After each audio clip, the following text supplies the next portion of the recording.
Alrighty, folks, this is the video you have been looking forward to, talking to the folks that own a mortgage company. We're going to talk 50-year mortgage. We're going to talk loan assumptions. We are even going to talk about loan portability. And if you stay to the end, we're going to talk about a DSCR product that has a rate below 6%. Yes, folks, below 6% today with no points, but that will be at the end. Dustin, how you doing? What's going on? Good. How are you doing, Mike? I don't know about you, man, but typically, I've been in and around mortgage for 25 years, right? I've been getting mortgages, several a year for 25 plus years. And typically speaking, mortgage is a boring business. It really is a boring business, right? It's a process, it's appraisals, it's underwriting. It's just like the same. But in the last 7 days, the mortgage industry has been getting just bombarded with top of funnel activity. We got Bill Pulte talking 50-year mortgage. We got loan assumptions, loan portability. I have seen more people talking mortgage in the last week than I have in 30 years. So as somebody in the business, I can't imagine your phone calls and emails. We got to start 50-year mortgage. What do you think? 50-year mortgage. Yeah, I think anything nowadays that can get the general public or consumer to kind of get up and be like, "Oh, what's this? Like, this is a new product. Let me learn a little bit more about this." But just gonna go ahead and state this there that 4.5 years ago, right, we were one of the first to bring out 40-year, and 40 years still available. I think it was a great timing of the 40-year when that came out. I personally right now don't even really recommend to any of my clients to do 40, which we can delve into later. But I did have a conversation with one of my bigger clients about what I thought about the 50-year. And personally, I don't like it. I don't think it's great in terms of the longevity of the mortgage industry and the housing industry. It would for sure give a boost, and it would help a lot of those that already own properties gain appreciation and value like that. I would like it. Like that. My net worth would go up by 7 figures. It'd be a great thing. Yeah, you'd get a 10% boost overnight. Just be like, boom, I don't know what your 10% is. I won't call it out. It's a big number. It's a big number.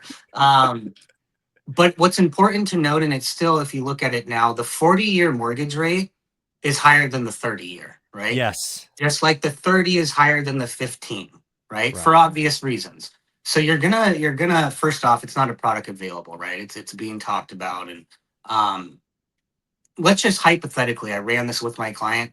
Let's say a 30-year mortgage, okay, is at 6%, and a 50-year mortgage is at 7%. Okay.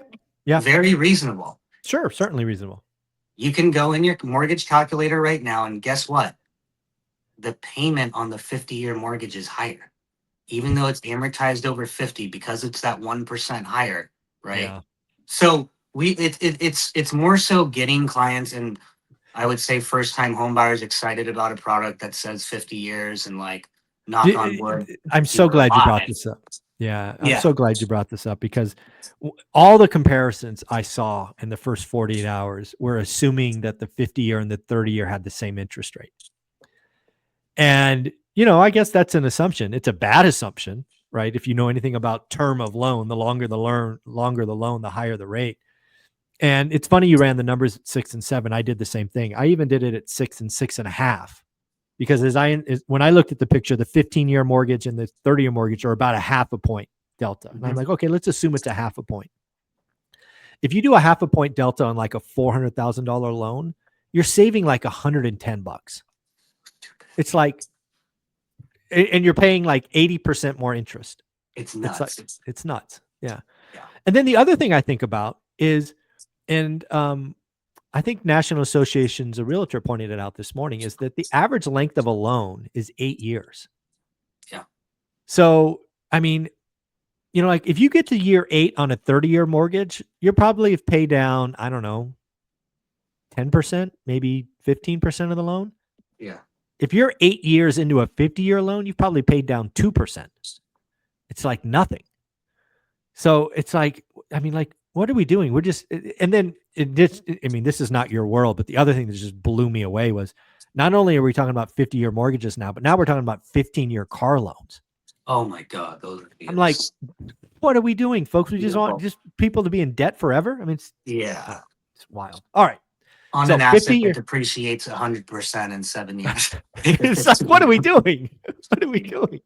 Yeah, that's funny. So again, a 50-year mortgage, in my opinion, would invigorate the market for short term. It would help everybody who already owns assets. Thank you very much.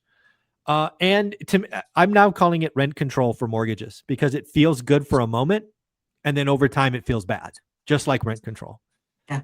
So that's the 50-year mortgage, in my opinion. But let me be clear: if you're in the mortgage business and you are starving, you are struggling, the 50-year mortgage will help your business in the short term.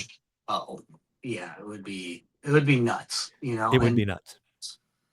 it's, Yeah, I mean, I'll just say it one more time, and I want to ask you, so would you be in support of a 50-year mortgage being available to the average consumer? absolutely not. My opinion, no. Sweet. I think the average consumer is stupid.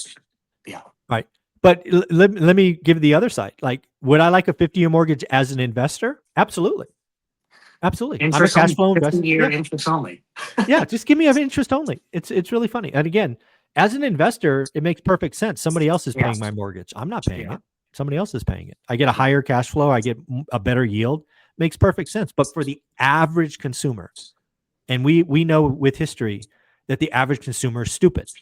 A 50-year mortgage is a bad idea, in my opinion. Yeah. I agree. Yeah.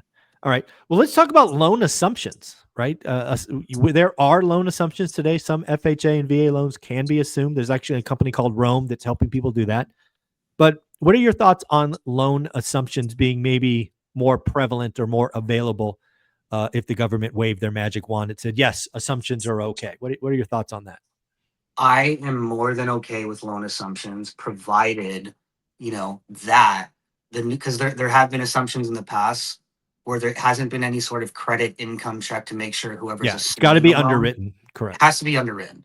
But if that individual that's assuming the loan or whoever it might be or relative Yeah, can qualify, yes, I think it would be a great I thing to agree. pass on through. Like, why do you need a double dip? For what point? You already have Yes. it, on the property. So, Yeah, at the end of the day, loan assumptions, generally speaking, are helpful because people do get in bad situations. We actually have some folks that have great mortgages, but life happens and they need to get out. They might as well maximize the asset. And for them, the asset's not only house, but the mortgage, yeah, right? Again, if you think about a community that has two model match homes and one of them has a 2% loan and the other has an 8% loan, the house at 2% with the mortgage will net that seller more money. It's just how the math works. yep, Yeah. So again, 100%. yeah, I agree. You do have to have checks and balances. You got to make sure you're under it, and you got to come up with the equity, all of that. And then the final one, Bill Pulte just put this out yesterday. It's something I first talked about 5 years ago. It's just kind of a magic wish dream. What could be cool in mortgage, and that is this thing called loan portability. What are your thoughts on loan portability? So it's funny because this has been a small topic of discussion during some of the meetings, if you will, that we've had with some other executives or broker owners, lenders, etc. over the years. Because I think, correct me if I'm wrong, I think it's only in Canada and the UK. I might be wrong, but it's I only think like it's at least Canada. I've heard yes. for sure Canada. And for those that don't know what loan portability is, because it's never been used, I don't know. I'm Not in the 99% U.S. at sure all. it's not in the US, right? It's basically taking, if you're moving, taking your mortgage with you that's on your current house to your new house. Right. Okay.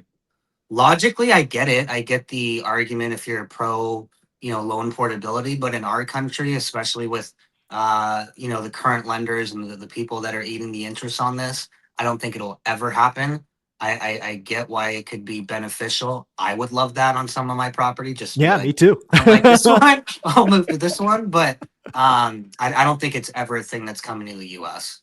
Yeah, when you think about the system built around mortgages, I mean, because how does it work, right? You have a loan at 2%, you want to take it to your next house. And oh, by the way, we're going to assume that you have the equity to make up the delta in this example. And it has to The be like a bank, like kind, right? Like in yeah, UK, you can't, like, yeah, okay. the bank has no interest in that. The bank's Yeah. looking at your 2% mortgage as a liability, right? Yeah. Because they're paying 5% or whatever now. So that 2% loan, they want that thing to die, Yeah. right? They're not going to let you bring that. So yeah, loan portability is again, it's always been that mental, like, what if kind of thing. But I'm like, I don't think we're going to go there. But yeah. No, it tickles a part of the brain that you wouldn't expect being in the mortgage Right. industry here in the US, but Yeah. like I just don't I really don't see any chance of that ever being here. Yeah, yeah. Well, all right. Well, let's get to where we opened. You have a DSCR loan product that comes in sub 6, no points. What are we talking about here? Yeah, so I just want to go ahead and say it because I know you've said it during the channel where I'm not afraid to admit that I was wrong, because last week I said we would get a few hedge funds that we work with to lower the floor on DSCR to 5.3.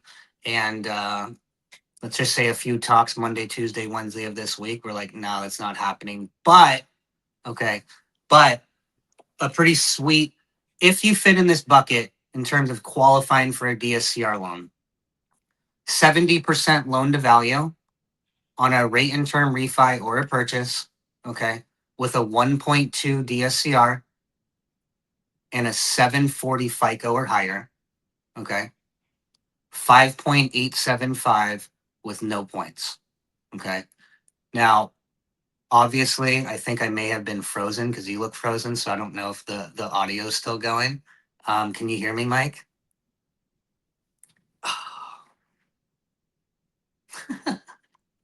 Let me see. Is that me?